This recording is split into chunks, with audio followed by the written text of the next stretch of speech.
Hi there, Giel here, and thanks for checking this second episode of Can You Feel It? Last week was the official launch at the Amsterdam Dance event. Thank you so much, Carrie K, for, the hosting place at the Adam Tower and for, of course, delivering these great Rocket G4 studio monitors. And thank you all for the great reactions about the first episode with Armin van Buren. Feel free to contact me. The socials are Can You Feel It Stories, Instagram, Facebook, and you can always Twitter me direct. Giels, that's at Giels, Giels. Yeah, that's Dutch. Can You Feel It is on YouTube, Spotify, and since this week we are at iTunes, finally.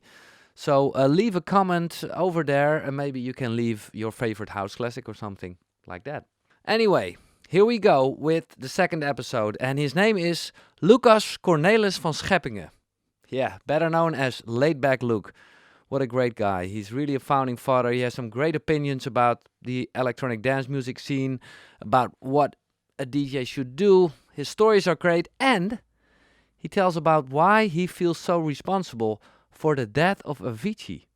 Yeah, you're gonna hear it. Oh yes, we're gonna rocking with the best. Let's start with Laidback Luke. Can you feel it? Can you feel it? It's the music of millions of people all over the world. Electronic dance music. In Holland we call it house music.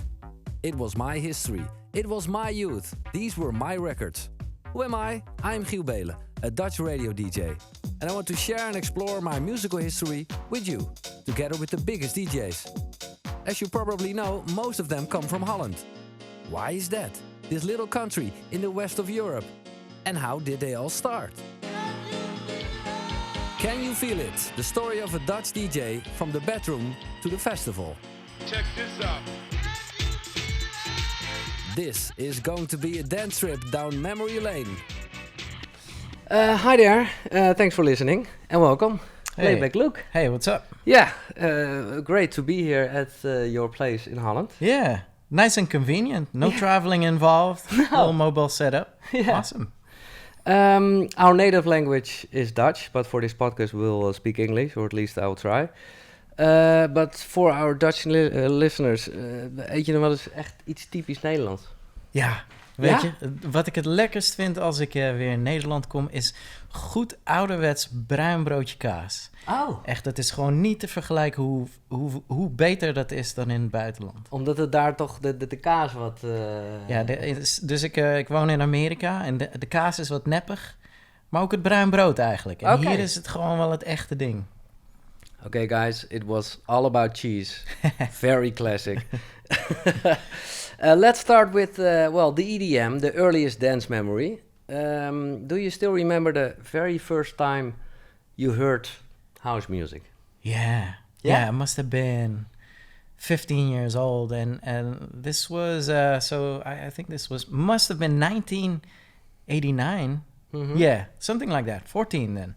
And I just remember it becoming such a big hype in the Netherlands. Yeah. You had Turn Up the Bass, the compilation. The compilations, and then there was it House Party compilations as House well? Party, the mixes. The mixes. And I just remember doing my little paper route, and I bought a cassette tape with one of those compilations, and I had it on repeat, and just walking out on my paper route. In the Netherlands, we walk during the paper routes.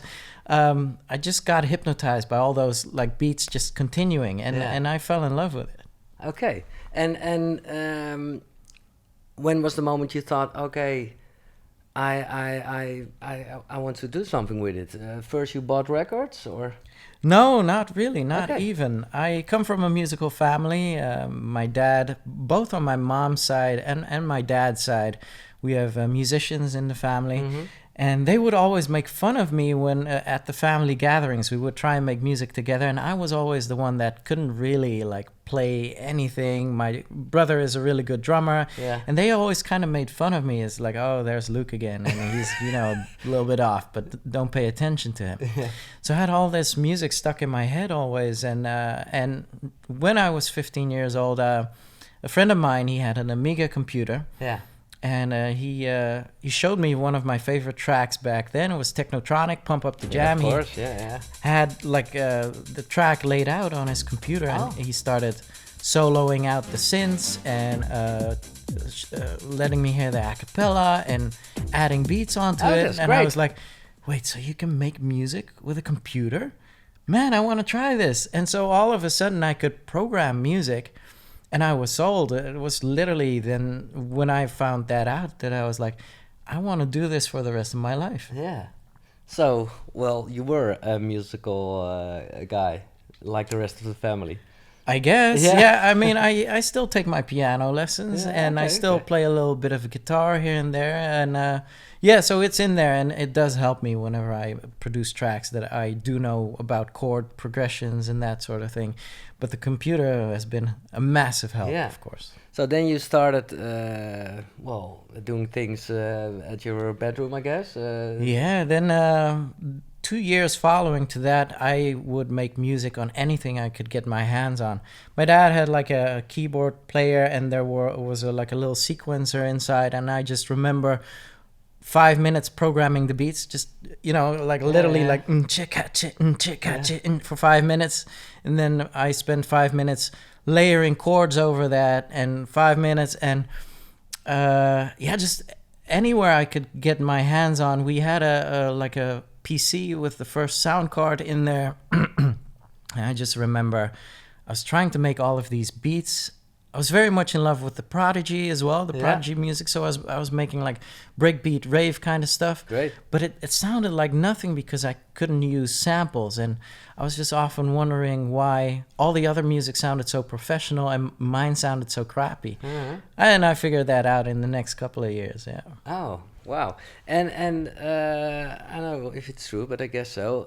I heard that the good men were helping you in the beginning. Absolutely. So the good men, mind you, that's Chocolate Puma right Yeah. now. Renee and Gaston, Gaston discovered me.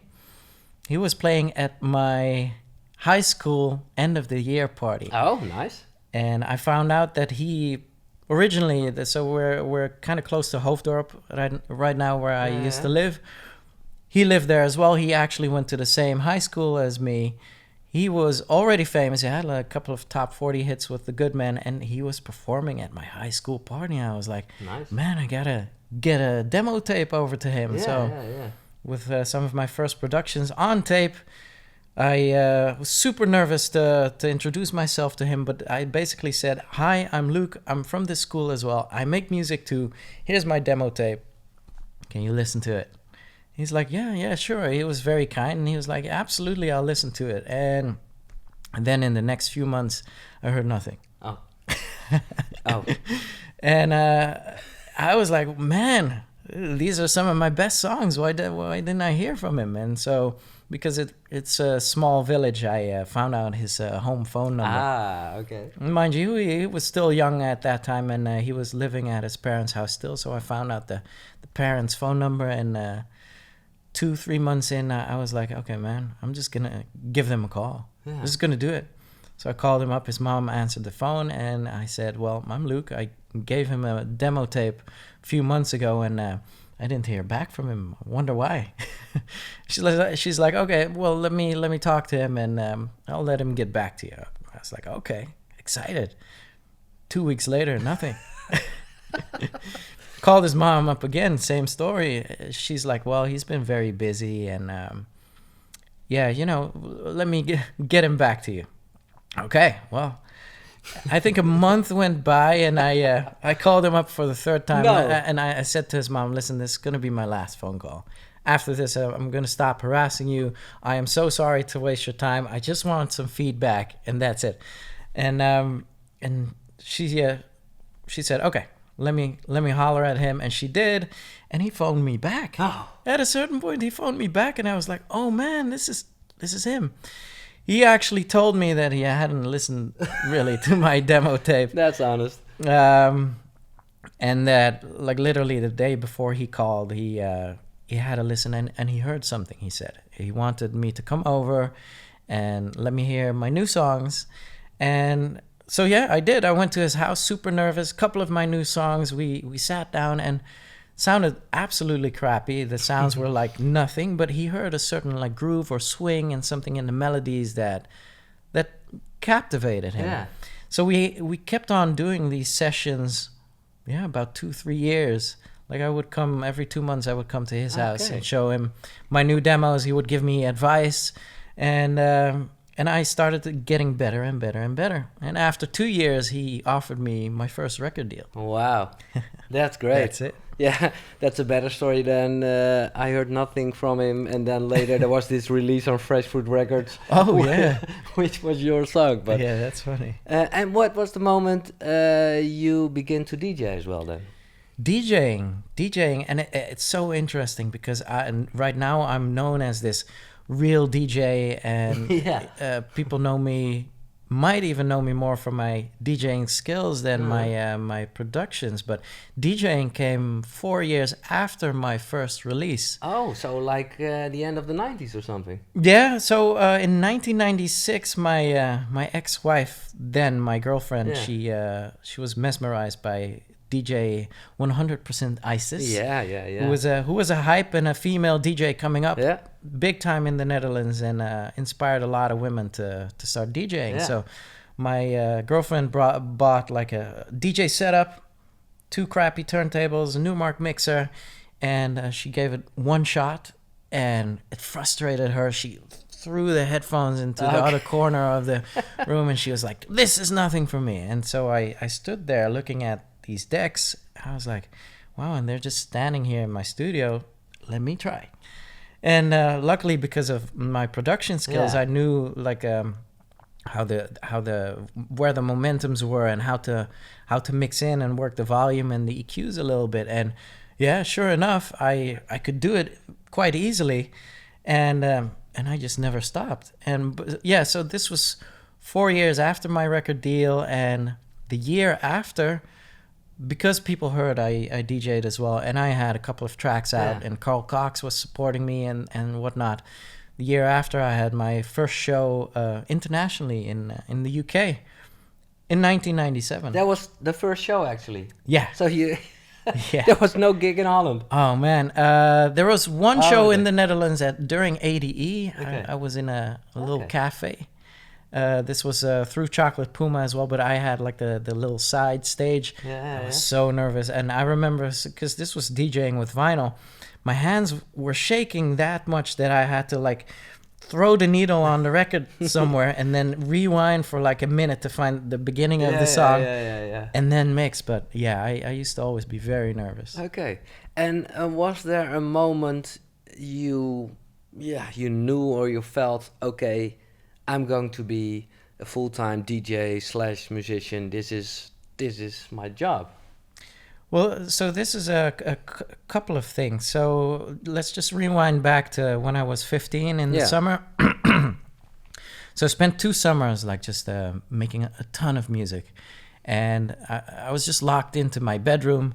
And at the end of the second summer, my dad rushes into the room and he said, "Luke, what are you doing? Like, I don't like what you're doing. You're not going out. You're not going anywhere. And what makes you think that you can make a living out of this, or you can actually like go and find like a job or something?" Okay, yeah. I was like, you know what, Dad? You watch me. I'm gonna do this. I'm gonna reach the top of the world. All right, that's the spirit. And from there on, I really made it my goal to try and make a living from it. Yeah. It wasn't that easy. It was a long and hard road. And I remember coming from my graphic design school. In 1997, I started working for a record label as the graphic designer. Oh, wow. Doing a full 1.5 year of designing all our releases and that sort of thing. Is there like a famous cover you made that we can know?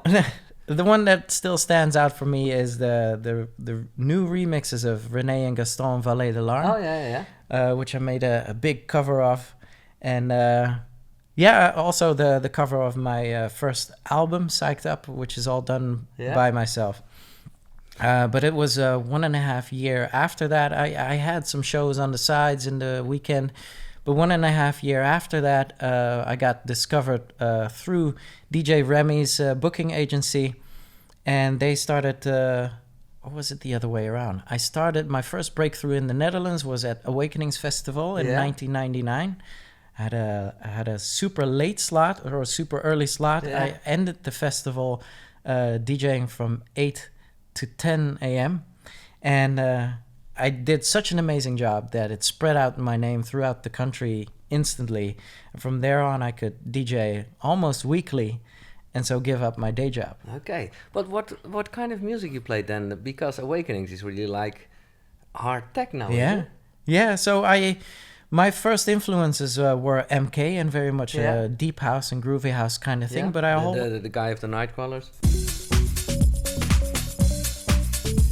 Yeah, yeah. This was wow. That's one of those classics. Yeah, Nightcrawlers, and from there, I always had like a desire to make like heavier stuff and harder stuff. And at a certain point, I was obsessed with how to create dance floor energy. I don't do any drugs or anything, so it needed to be the music that instilled that energy in me. So the music that I made became harder and harder and harder. And back then, techno was like 140 BPM, Yeah. super fat beats. And I got drawn in more and more into techno. Started releasing on a few techno labels, and so my breakthrough in the Netherlands was techno. Under the name of Laidback Luke. Laidback Luke. So what's the title of a track? I had one of the bigger releases. Carl Cox started playing my tracks through Green Velvet, the Stalker.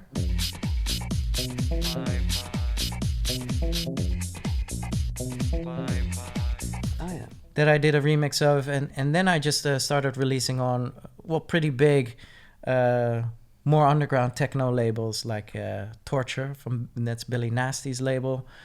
Missile, I had MC as a track, M and then C as in C, that sort of thing. Yeah. I started just releasing a lot of techno in the underground, and broke through as a techno DJ. So mind you, this was at the same era. Marco Corolla broke through. Adam Bayer broke through, and Umek, and whenever I still see those guys like on the road, I know those guys. Yeah. Like we used to be colleagues and everything. Yes. That's great. Yeah. And what do you remember about those early days? Because, well, it wasn't that big. It wasn't that well arranged as it is now. Yeah, it was very differently. A lot of nostalgia, of course, just, showing up at a festival and saying, to the security was like, what are you doing here? I'm like, I'm DJing, and they're like, oh, okay, so what's your DJ name? I'm Laidback Luke. Never heard of it. Those kind of eras, and it was fun, I must say. And the thing is with the DJs as well, we all were like connected, and we were all friends, and we knew each other. We knew what we were doing, and it's just become so big, man. It's so different. Mm-hmm. But you were, like you mentioned, as in the beginning already international. So, besides then maybe Ski and Dobre, there wasn't really an attachment or the friends with other Dutch DJs, or you saw them in the clubs, or no, that came later. So with Awakenings, I got my Dutch breakthrough, and I started DJing more and more in the Netherlands.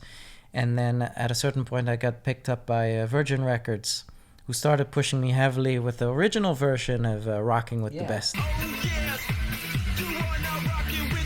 There's this new version now, yeah. And through them, I got to play a lot of the rock podiums in the Netherlands. And because you were one of the first, for me, that has this really live setup. It was like, it wasn't even a DJ set, it was like, Laidback Luke live. I did that. Yeah, I did that to promote the album. I had a keyboard with me and a sequencer. I did a lot of the things live and combined it with DJing. I did that. And it was a really good promo, and was a really good tour as well. But through that, I started playing more and more in the Netherlands. And at a certain point, at the end of 2004, 2005, with the rising of parties like Nope is Dope and DJing in the Now and Wow and young Afrojack and Benny Rodriguez coming up and that sort of thing. Yeah, we started to form like a little Dutch clique, and For instance, I just remember like playing in the south of the country, and there was always this guy at my shows. He had freckles and he had a little bit of a ginger hair, always a big smile on his face, and he was always like studying me. Yeah. Later on, this was Hardwell. Oh, And nice. and so that's where we got that like tight Dutch click from. Yeah. So you came up with then when you were performing the live things with working with the best and pop music. Yeah, you made your style your own during that time. Yeah.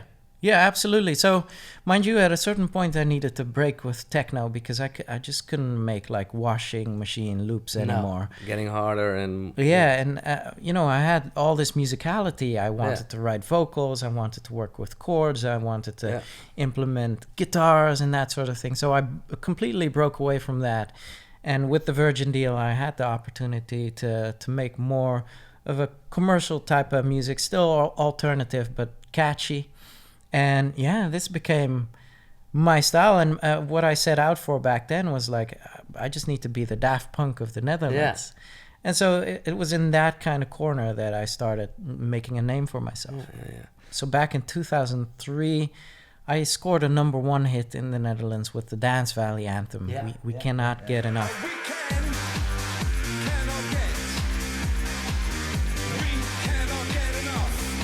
Yeah. Big crossover. Yeah. Launched me. MC Marksman. Yeah, MC Marksman on the vocals, and launched me in the Netherlands as this big DJ star. All of a sudden, I had made it, and the year after, I had set my sights on DJing internationally. Outside of the Netherlands, I didn't have any name yet or anything, so I got a few shots doing international shows. And I just remember this particular festival, global gathering in the UK, where I had my opportunity. And, I had a little bit of a big head then because, I had made it in the Netherlands. I was a star or whatever. So they gave me a slot at the festival, not really knowing who I was. I was got this opportunity through Roger Sanchez. And I got the slot from, 9 to 10 a.m. in a big tent. 10,000 people capacity. I had the slot before the winner of the local DJ contest. And I just remember DJing there, and there were 2 people just passing by in the morning. And I was like, oh, there's people, gotta scratch, gotta give it. And they just kept on walking, and it was empty. And this was the fuel for me, though, and very humbling to set out for a career internationally. Okay, you thought, okay, work harder, and we gotta fix this. Yeah, because I remember that you during that time were producing for a lot other big guys as well. With. So this came a little bit later on. Okay. So in 2005, there was this guy on my forum popping up, Steve Angello. Never heard of him. He was like, "Hey man, I love what you do, and can we keep in touch, and can we make some music together?" Apparently, so thanks to the Virgin record deal, I had made an official remix of Daft Punk. Yeah. And so he heard that, and he was amazed by that. So he started following me. And I didn't know this Swedish guy, and I said, you know what, sure, I'll come to Sweden. Yeah. I'll make some music with you. Why not? Let's do it. So this became a yearly tradition, and I remember meeting his bigger friend there in Stockholm. His name was Sebastian Ingrosso. Yeah. Never heard of the guy. So that was before the whole Swedish House Mafia thing, of course. Yeah, so and we just started making tracks, and the guys were coming up. I remember even a year after I started making music with Steve Angello, all of a sudden he started blowing up. Amazing remixes, amazing production sound, and I was right there when that happened. And we just kept on making music, and like in one of those years, we made "Leave the World Behind" together.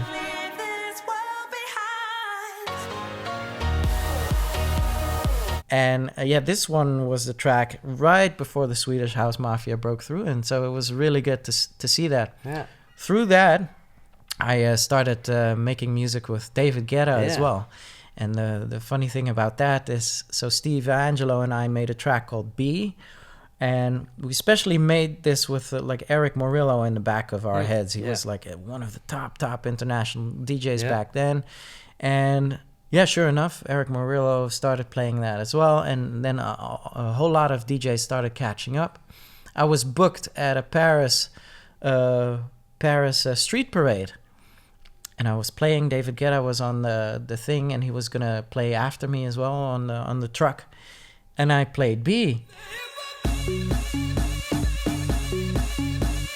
And David Guetta tapped me on my shoulder, and he's like, he wasn't amused actually. He's like, you don't realize that I play this track in all of my sets, right? This is like one of the biggest tracks. Like, I don't appreciate you playing this before me. I use that And sorry. so I turned to him and I said, dude, this is my track. And he was amazed. He was like, oh my God, I can't believe it. You are Laidback Luke? And yeah, I was like, yeah. And so we kept in touch, and we started making music then. And the cool thing about this collaboration is I remember, so you were in my old house in Alsmeer. Yeah. We started making music there. And Oh, really? yeah. Guetta was there? Yeah, in my little home studio. Oh, right. And I just remember being on the email with one of my younger talents back then. He was very eager, made amazing music already, but he kept on bugging me once he found out that David Guetta and I were in the studio. This talent's name is Afrojack. Oh, right. And so we were emailing back and forth. He's like, dude, I gotta meet David Guetta. Can you arrange that for me, please? And I was like, you know what? In the weekend, David is gonna play in Rotterdam. I will be there with him. Come out and I'll introduce you guys. So I introduced Afrojack to David Guetta, and yeah, the rest is history. It's crazy. Yeah. And do you still have contact with the guys? There was this reunion of the Swedish House Mafia, for example. Not really, Okay. because we had a little bit of a fallout after Leave the World Behind. Oh, W- music rights thing. yeah, or, a lot of politics and oh. a lot of things involved, which was too bad. I mean, we are still absolutely friendly, and whenever we see each other, Yeah, okay. we're good.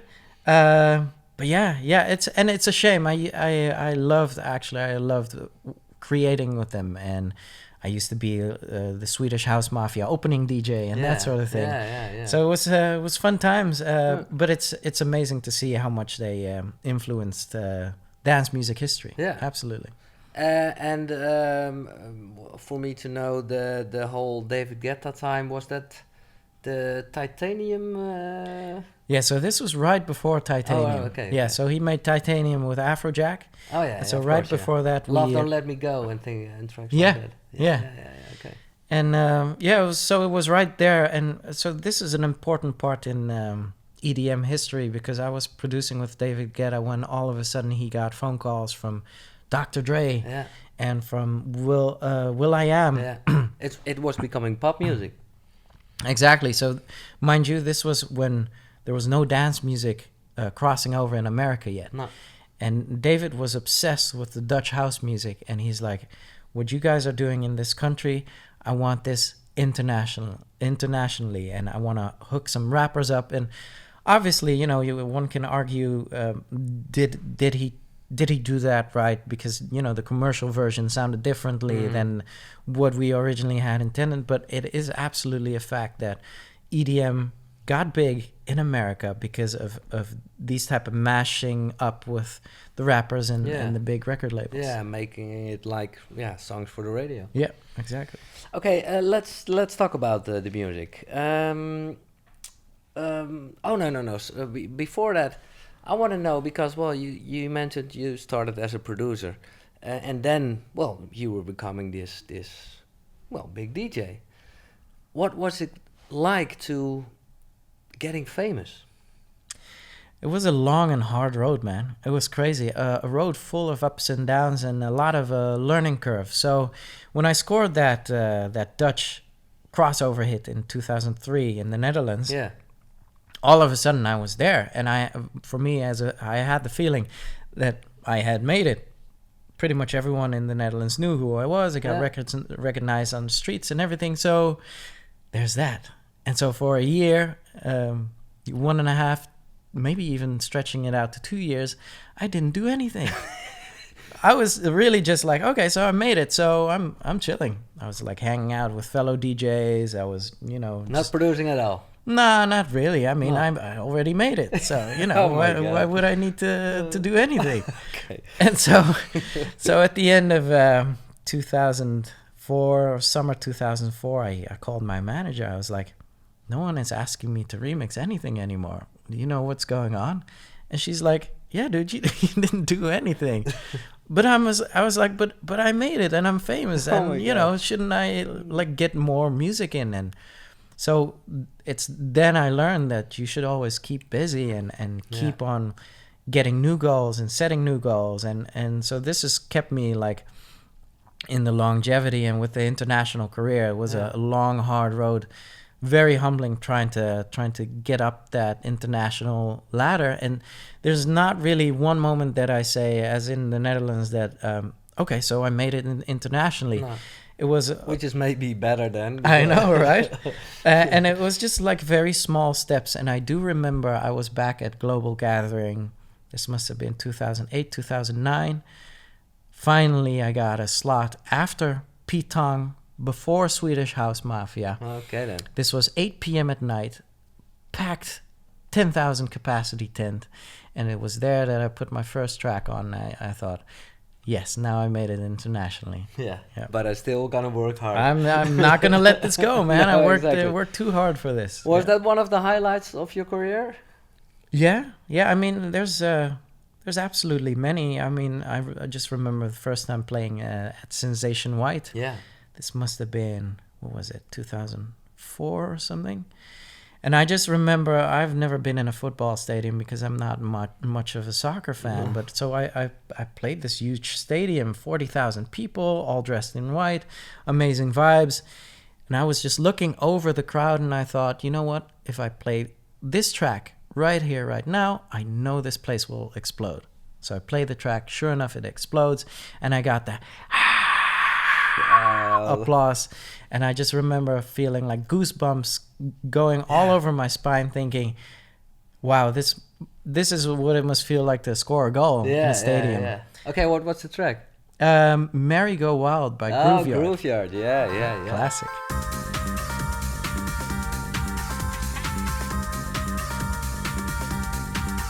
Yeah. Oh, nice.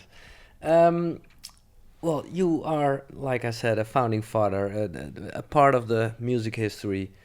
What do you feel most proud of? Most proud of is the amount of people that I've helped Yeah. in this industry. The talents that were on my forum, and a lot of big names. Obviously, I just mentioned Steve Angello, but Yeah. the more and more Hardwell, Afrojack. Hardwell, Yeah. Afrojack, Nicky Romero was on the forum as well, and Yeah. and we had this another unknown Swedish guy popping up on my forum one day, and he really wanted to get heard. Oh, yeah. His music didn't really sound great, but I thought, you know what, I see something in this kid, and that was Avicii. Yeah.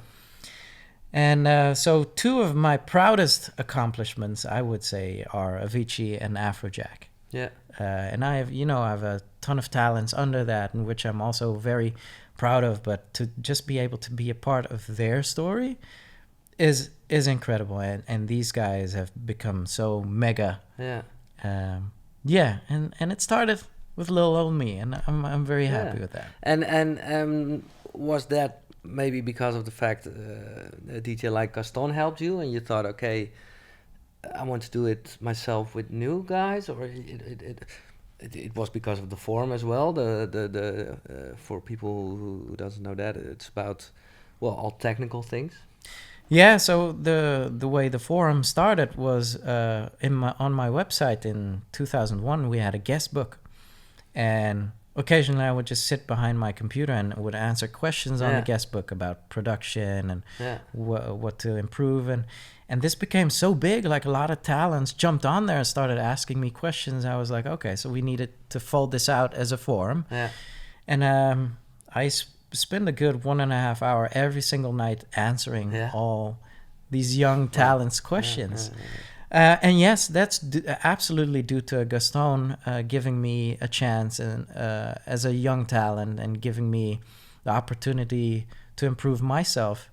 And I always thought by myself, if I would become famous one day, I want to give that back to Yeah. the new talents. Yeah, great.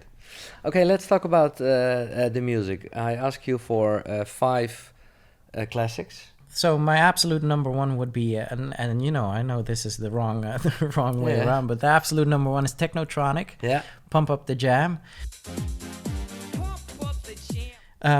Just remember being a hip hop kid as well. Okay, yeah. But then hip hop started to, instead of like being the jump up hip hop, like Jump Around, House of Yeah, Pain, yeah, or yeah. Crisscross, it became more of like a stoner type of music. And but I didn't want that. I wanted the dance floor energy always. And I just remember hearing Pump Up the Jam. It had raps. It had an Yeah. up tempo beat. And I was like, man, that's a crossover I'm looking for. Combine this with the Amiga computer and seeing this track being laid out by my friend. Yeah. This is absolutely one of the biggest tracks. That was the fun thing about those Turn Up the Bass compilations, that it was a bit of both actually. If you check it now, it was like, oh yeah, it was rap, it was house, it was... Yeah. Well, you and I are from the same era, and so back in that day, hip house was Hip big house, as well.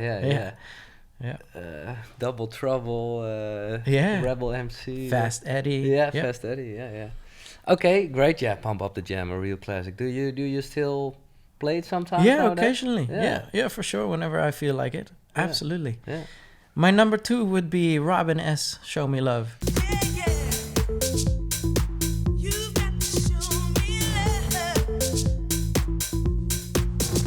Okay. Got me totally hooked. There was this certain time in the Netherlands where you had to pick as a teenager. Mellow or gabber. Exactly, you know exactly what I talk about. And it was due to Robin S. Show Me Love that I chose Mellow. So this was more of like the house music. Yeah. But this track started on coming back in my career.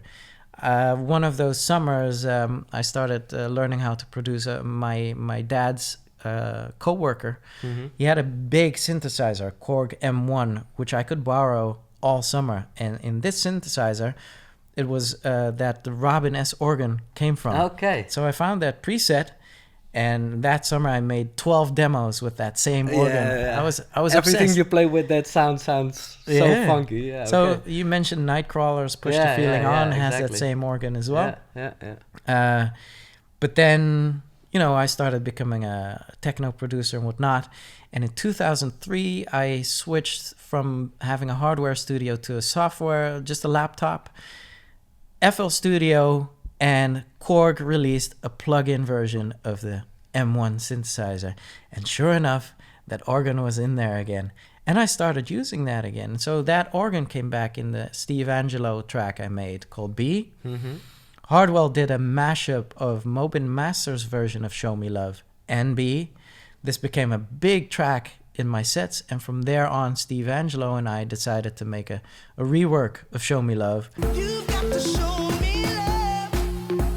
Yeah. which is now forever attached to my name as well. So in the Netherlands, it was a little bit different because Yeah, exactly. because Spinnin was really smart, and they made their own version of our version of Show Me Love. That's so. I know, and for you, that's great. That in the rest of the world, it worked out as it should be. But Yeah. here in Holland, Yeah, it was you were ripped. This remix Totally was your remix was remake. Yeah, that was a remake. Yeah, so you know what? It's fine. And internationally, I'm always attached to this track, and so Yeah. amazing. So number 2 Yeah. on my list. Last question about this, because I can imagine, is there a moment that somebody said sorry about this? Nah, No. man, they made their money, Yeah. Okay. whatever. and they're out of here, and Yeah. it's fine. And you know, the rest of the world is so much bigger than the Netherlands, so I am very grateful for that. Yeah. Okay. Yeah, number 3. Well, you know what? Since we talked about it, let's do Grooveyard, Merry Go Wild.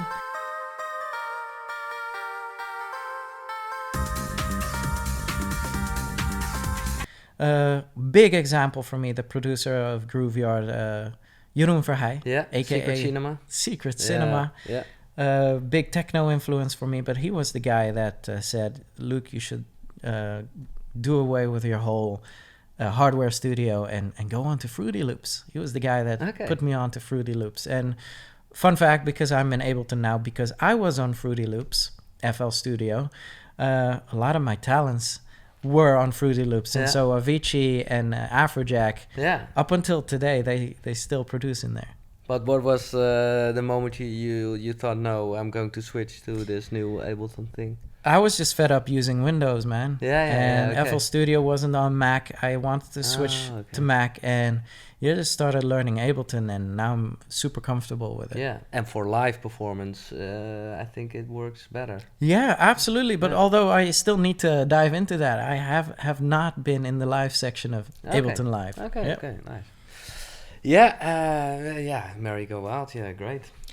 Number 4, I'll need to come up with something Daft Punk. Yeah, Because Daft Punk has been such a big influence on me, always, really, very much. But more so the underground tracks of Thomas Bangalter, who with his. So I actually want to say Tracks on the Rocks, Volume 1, that EP, that really was a blueprint of my sound, like. which was already the filter disco sound. Yeah, to filter disco type of sound, but combined with a heavy dance floor energy. He had a couple of tracks where he just programmed the clap on top of the kick drum, Oh yeah. which gives tracks mega energy. Yeah.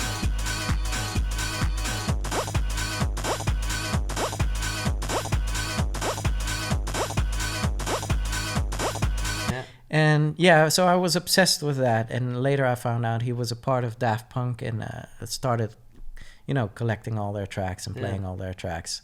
Very important for me. Yeah, it was a great era with all these sub artists in their family like Stardust and For Stardust, absolutely. Yeah. Benjamin Diamond, all those things. Yeah. And have you ever met the guys? Yes, I have. Okay, great. Luckily, it was a very small connection with Virgin Records there. Okay.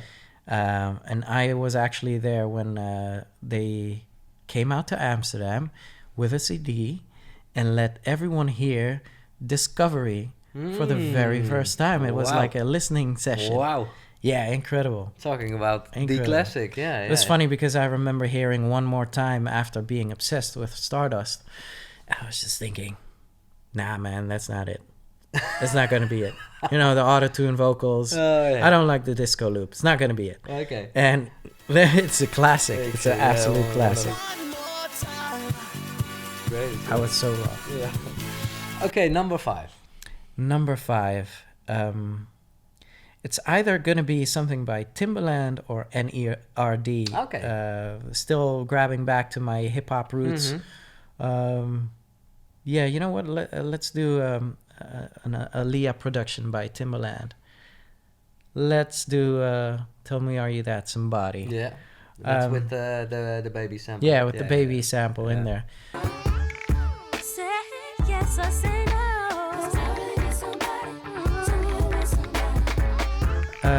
And it's interesting because in 2005, I heard that Timbaland was going out to Ibiza, and he was getting in touch with house music, and therefore we have tracks like Sexy Back now. Yeah. And for me, he was at the end of the 90s, Timbaland was such a big influence just because of the sheer creativity he had in his tracks. And I just remember listening to his tracks thinking, am I listening to drum and bass now? Or is this R&B? Yeah. Like, I don't understand. And the beats are so fat, like Yeah. the sub and the kick drums, and absolutely obsessed. And so these are all like blueprints of what I still stand for and what I still want to have in my tracks. Yeah. But it was then for you a funny thing that those guys and like will.i.am and at that point the hip hop guys wanted to make dance. You know what? I couldn't believe it. Like in 2008, 2009, I started doing studio sessions in LA. And I just remember being there with the singers, and they wanted me to make Dutch house. Yeah. No one could do that. And Wow. and I was like there making, Yeah. And it was very interesting. And so now So that was during that time the Dutch house, the sneaker sound, Afrojack time. Yeah. Sneaker sound, now and wow. Yeah. And I remember at a certain point, minimal became so popular. Yeah. Minimal house. Yeah. In the Netherlands, 2008. Chucky started making minimal house, and I got, early demos from Afrojack making minimal tech house. Everyone was in there. And I was like, dudes, hold on a second. Dutch house is about to explode right now. We got to grab back to 2 years ago. Yeah. We got to make it big, man. We got to jump in there. And sure enough, both Chucky and Afrojack listened to me, and that's why we have Pawn the Floor now. And Chucky came back with I'm in Miami, bitch. I'm in Miami, bitch.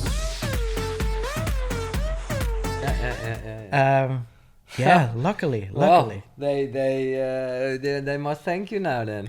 Yeah, it was wild, and we sometimes talk about it still. It was a great time, absolutely. How was it, the whole explosion in the United States? Crazy. Yeah. Ridiculous. Yeah. I didn't understand it. I remember playing my first Las Vegas show in 2007 at a pool.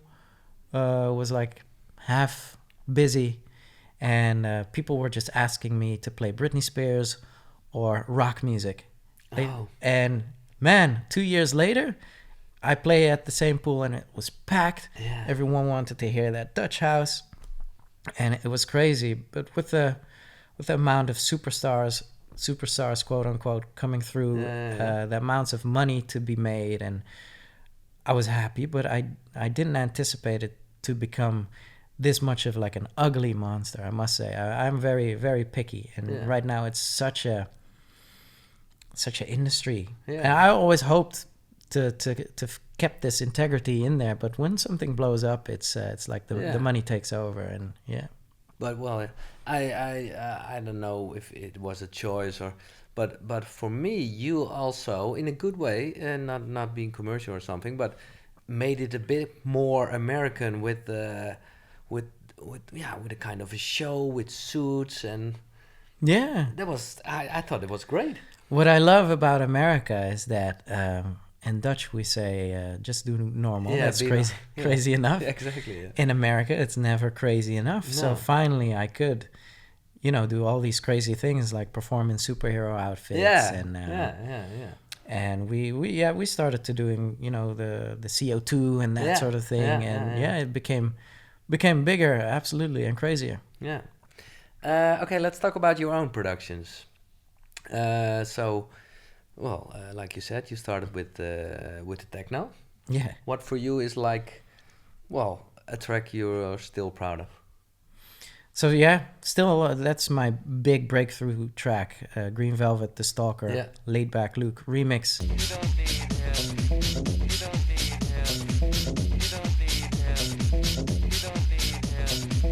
Yeah. Came out in '96, probably my third release even. Wow. Got picked up by Carl Cox, and it was the kickoff of my career, absolutely. Okay. And then we have the tracks that were big in the Netherlands. Obviously, we just released the new version of Rocking with the Best, but the original version of Rocking with the Best I made in 1999. And we had a video and everything with that. Still very proud of that. And still, whenever you're at a Dutch party and someone throws in the a cappella, everyone will chant it along. So that's been a classic. And is I was wondering, I guess so, but in this new version, is the sample is still the same? That isn't the vocalist? No, the sample is still the same. Oh, yeah, absolutely. Okay. Yeah, that's important. So shout out to MC Good Grip. Oh yeah. I wrote the vocal, but he was a young rapper, like 16 years old, and I just needed couldn't be my vocal, so I just needed someone to do that for me, and so he did that. That's it.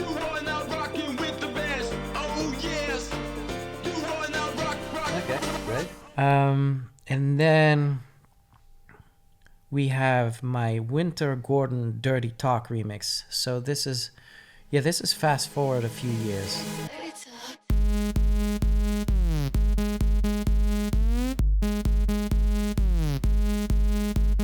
Yeah, Winter Gordon Dirty Talk. Because for 2 years you did nothing. I had a little gap of a couple of years. I did put out like a couple of couple of my actual proudest tracks, but no one heard them. No Oh. one bought them. Oh, but can we still find them? Yeah, so maybe if you Google, I think they're only on vinyl. It's a Laidback Luke, Pass the Fury and Fuck the Revolution. I don't care, I don't see no fucking revolution.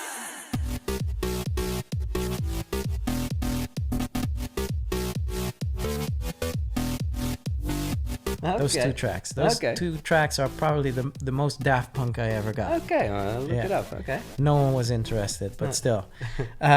So Winter Gordon Dirty Talk, Laidback Luke remix was the signature of dirty Dutch music breaking through in America. Yeah. And still, when I play that over there, there's so many people that have such great memories from that track during the big festivals and everything. And then we have Turbulence with Steve Aoki and Lil Jon, and especially in America. So someone showed me this. Actually, it was my tour manager, Sammy. He's a big basketball fan. Mm-hmm. There were last weekend there was this big game. It was very much a tie up until the last moment. 3 seconds left. There was 115 to 115. The guy goes the final seconds of the match. Guys go up until he was almost at the midline of the field, and he scores. Everyone goes wild, like the biggest score in 10 years. Straight after that, they started playing Turbulence. All right. We hit turbulence. And millions of people were tuned in for that. And they have been playing this track at a lot of the American That's great, man. sports games, and so that's one. So there one will for be the a peak books. in the streams again, I guess. Yeah, That yeah, song. yeah. Very thankful for that. Great. Yeah. And was there like, I don't know if you see that way or how you feel about it, but well, for me, you're one of the big guys, but maybe because you're more of the producer, I don't know, but with the whole top 100 thing, for example, Yeah.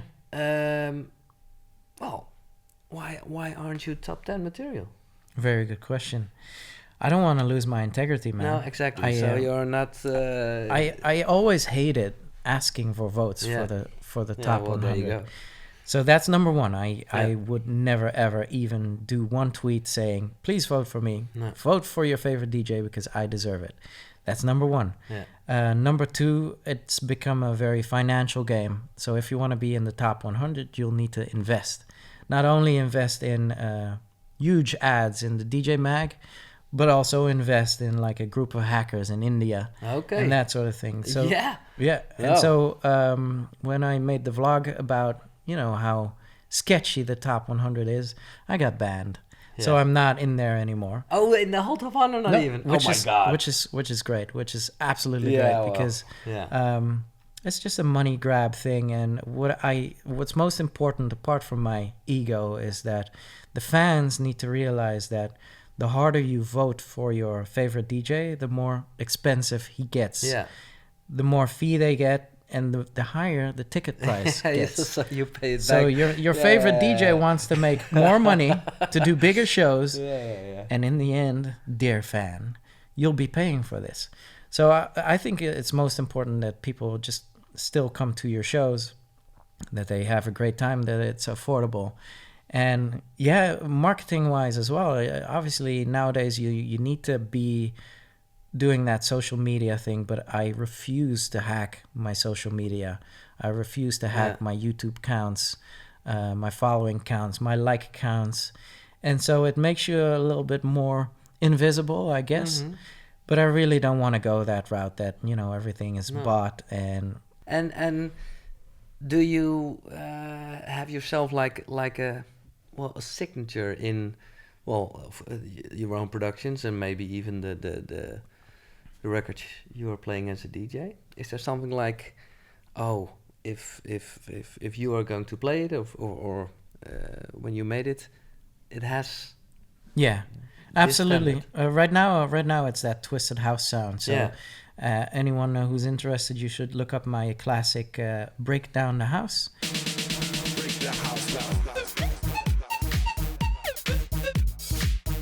which is the blueprint of Twisted House, and I'm playing a lot of those bleepy type of tracks in my sets again. And it's funny because I did a remix for a big act and made a Twisted House remix, and they came back to me. They said, "Man, I'm not feeling this. Like, this is strange. What is this?" Strange. Okay. And I like that. I like it that people don't understand it just yet, and it makes me own my own thing. So again. they didn't release it. No, they didn't release it, and so I love it. I love it. It's Okay, what? I'm so curious. Which artist is it? What kind of? Do I know the song? it's actually yeah. You might. That's fine. It's Chainsmokers. Oh wow! Chainsmokers. They didn't get it. They know. Wow. They know me from way back, and they Yeah. were like, "Dude, no, we're not feeling it." So that's fine. So I, Wow. it's a bootleg now. But I think that's awesome because nowadays everyone sounds alike. A lot of producers have their favorite ghost producer who's producing for other guys as well. And so now, the majority of the tracks sound alike. There's no character anymore. No. And I'm getting my character back, and I love it. With for example, in Rocking with the Best, with the new remix, with the hint back to the early classic sound with the pianos. I mean, because that's where the feel was. Yeah. I just remember blasting house music in my car, like in one of my first cars, driving around and thinking, wow, I'm really cool listening to this. I want that back. Okay. Well, yeah, that's good. So that's a goal. Do you have any other goals, things you would like to achieve? Yeah, I've this one thing. I do really still want a global crossover hit. Okay then. That's it. I just need one. I've never had, like, I had, like, tracks here and there. Show Me Love was great internationally and that sort of thing. I just want a certified one time. Doesn't need to be 5 Chainsmokers. Doesn't need to be, just one. just one. Just to make my end of the career run. We'll do a couple of stadiums. Yeah. And then that's that. I hope that a lot of young guys, producers, DJs are listening to this podcast to know, where they all started, especially in Holland. What's an advice you can give in general? Never give up on your dreams. Set big goals and allow setbacks. Yeah. Setbacks doesn't mean you should give up on your dream. There's two choices you can make. You can either give up and never get your dream, or you can just keep on going, biting through it, and the dream will always be there. And work hard, work smart. Yeah. Keep dreaming big, and you'll do it. And if Luke isn't reacting, just call him 5 times, call his mom. So if you want to talk to me, feel free to reach out to my Twitter. It's at Laidback Luke. I am always there. I say my Twitter is my WhatsApp to the world. Yeah. If you have any questions, I love it over there. That's how I contact you for this podcast. Yeah. That's absolutely true. Yeah.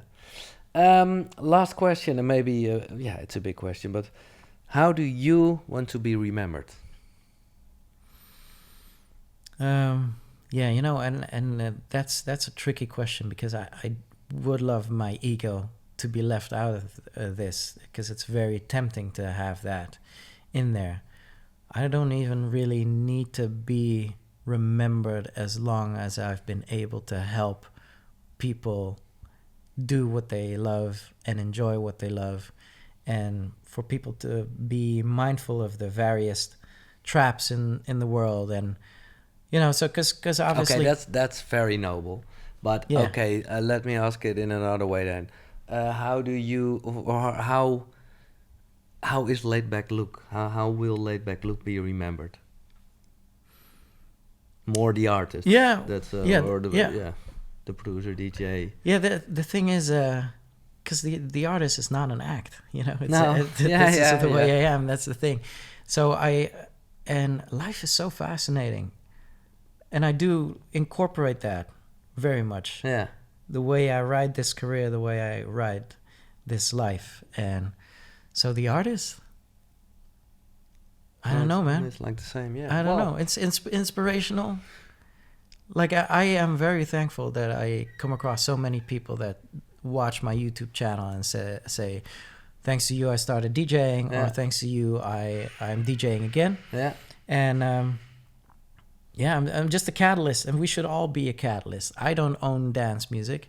No one owns dance music, and we should just pass it on and be nice to each other. But then that's in a good way. You made it then, because all those guys who are there now with a bit, with a big or with a small part of your advice. That's great then. Yeah, no, that's awesome. I'm doing it, and I'm absolutely thankful. But right now, there are new talents being born, and they need some guidance as well, and so I'll still be here. Yeah. Do you, because you talked about this a lot, and about this whole Avicii thing. Yeah. Do you... And you shouldn't, but I'm thinking about this now. Do you sometimes feel guilty? Yes. Yes? Absolutely. Oh, man. This is why the Avicii thing, the real message in the Avicii thing is that we should be aware of the pitfalls in a successful career, but also in the world. Absolutely. You know, I think it's super important that we are allowed to talk about mental health right now. And if you're not feeling great, then you can just talk about that. And within reason, of course, but never just feel like you need to hold it back or... and you know, there's been decades of these amazing DJ footage and stories, and it's big, and it's girls, and it's fame, and it's money, and it's shows, and people adoring you. But there's a dark side, and thanks to Avicii, we can discuss this now. Yeah. So that's the small positive thing about it. Yeah. Okay, Luke, it was a pleasure. Thanks for your time and sharing your stories. More episodes of this podcast coming up. And if you have any questions, feel free to contact me at Twitter @GIELS. Thanks for listening. How do you say again? Bottle up? No? Battle up? No? What's the end? No, what is it again? Like... Okay, so the end is L's up. Oh, yeah. Rave safely. Salute. Thank you. Bye-bye. Check this out. Yeah,